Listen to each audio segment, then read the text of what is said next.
Tu t'es déjà demandé ce qu'on poserait sur ton cercueil le jour où tu partiras? Allez, je te partage cette idée qui sait, t'es peut-être même concerné. Ce mois-ci, on part à la découverte d'une dope, un tissu originaire du Cameroun dans la région de Grassfield, connu pour son origine volcanique et ses sols fertiles.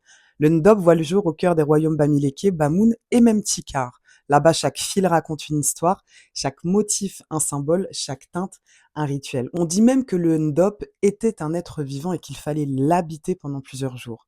Le Ndop est tissé à la main, brodé de fils de raffia qui sont cousus sur le tissu suivant les motifs choisis puis plongé dans des bains d'indigo naturel grâce aux extraits de la plante Indigofera. C'est vraiment un travail d'orfèvre qui pouvait même durer pendant plusieurs semaines.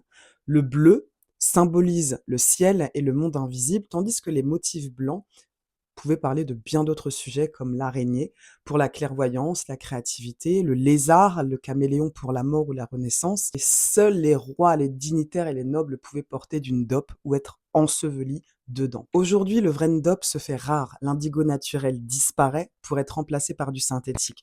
Et surtout, les artisans se font de plus en plus rares. C'est pour ça qu'on retrouve plus facilement des imprimés inspirés d'une dope comme celui-ci.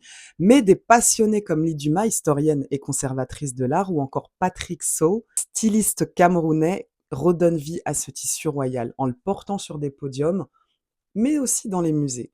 Alors, si on doit parler d'héritage vivant camerounais, il suffit de te présenter cette mémoire bleue aux écritures sacrées, le Ndop.